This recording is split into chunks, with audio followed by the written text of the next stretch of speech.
அல்லாமா இமாம் பைஹகி ரஹிமஹுல்லா அறிவிக்கிறார்கள், சஹாபிகளிடத்தில் மிகப்பெரிய பணிவும் தன்னடக்கமும் இருந்தது. எந்த ஒரு சூழலிலும் அவர்கள் பெருமைக்கு உரியவர்களாக வாழ்வதில்லை. பெருமை வரும் நிலையில் தங்களை ஆக்கிக் கொள்வதும் இல்லை. எதனால் பெருமை வருமோ அதை முடிந்தவரையிலும் விலக்கிக் கொள்வார்கள். எதனால் நமக்கு பெருமை வருமோ அந்த காரியங்களை முடிந்தவரையிலும் தூரமாக்கிக் கொள்வார்கள்.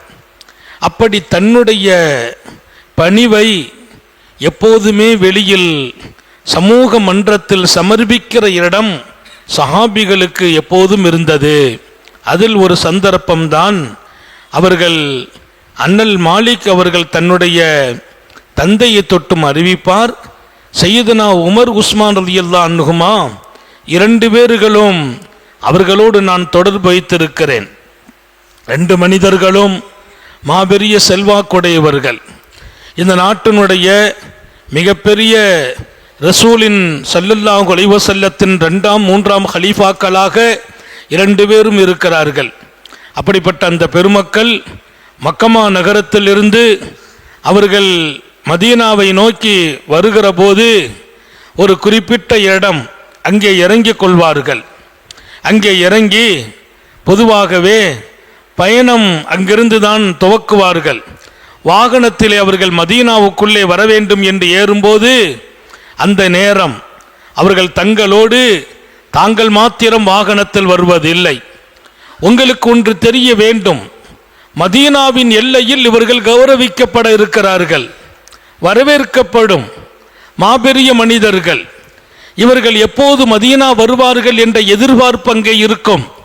அந்த எதிர்பார்ப்புக்கிடையே வரவேற்கப்படும் இடத்தில் இருக்கிற இந்த பெருமக்கள் சையதுனா உமர் இப்னு ஹத்தாபும் சரி, சையதுனா உஸ்மான் இப்னு அஃபான் ரலியல்லாஹு அன்ஹுமா 2 பேர்களுமே தாங்கள் அந்த குறிப்பிட்ட எல்லையிலிருந்து மதீனா உள்ளே வர வேண்டிய கட்டம் வரும்போது தங்களுடைய வாகனத்தில் தங்களுடைய அடிமையை ஏற்றி உட்கார வைத்துக் கொள்வார்கள்.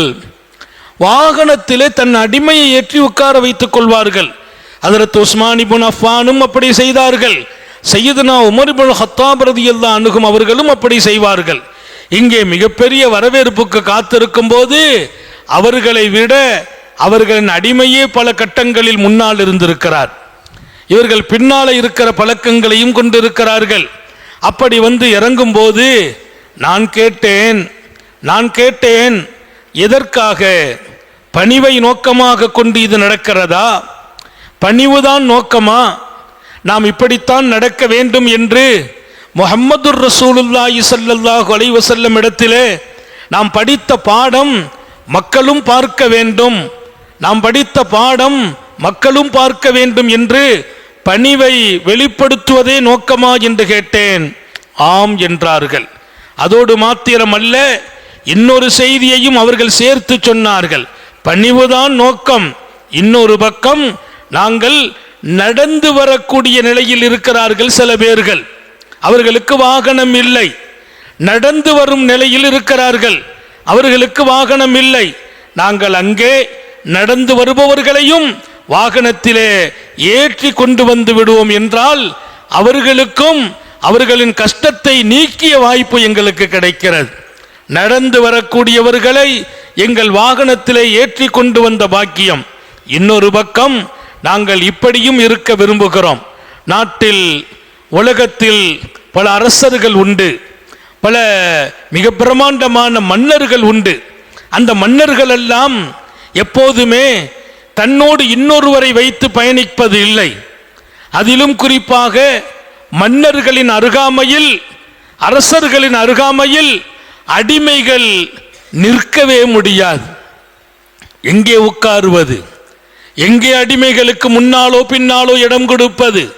அந்த அரசர்களின் அருகாமையில் கூட அந்த அடிமைகள் நிற்க தகுதியற்றவர்கள், கையை கட்டி நிற்க வேண்டும்.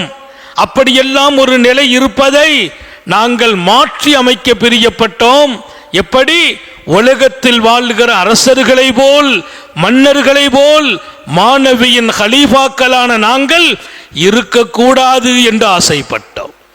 மன்னர்கள் தான் தன்னோடு இன்னொருவரை ஏற்றி வர பிரியப்பட மாட்டார்கள்.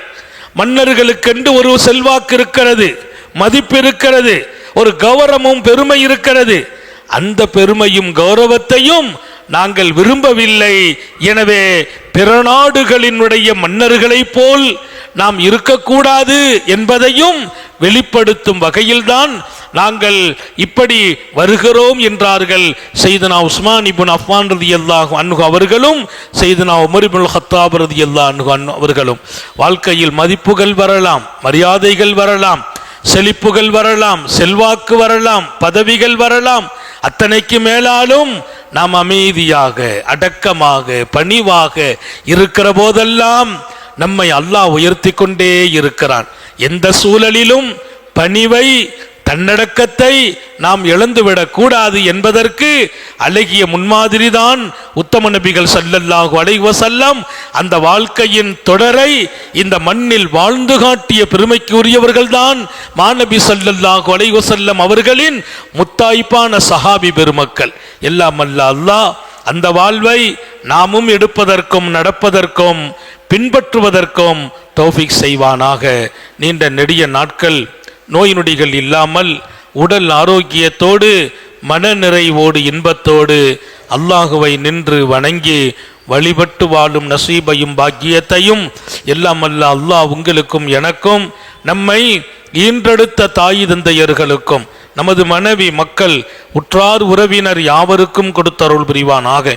நமது உயிரினும் மேலான கண்மணி ஹாத்தமுன் நபியின் சர்க்காரை ஆலம் சுந்தர நபிகள் ஸல்லல்லாஹு அலைஹி வஸல்லம் அவர்களை கனவிலும் நனவிலும் கண்டுகளிக்கும் பெரும் பாக்கியத்தை அல்லாஹ் நம் எல்லோருக்கும் கொடுத்தருள் புரிவானாக என்ற நல்ல துஆக்களோடு உங்கள் எல்லோருடைய துஆவை ஆதரவைத்து என் வார்த்தைகளை நிறைவுபடுத்துகிறேன்.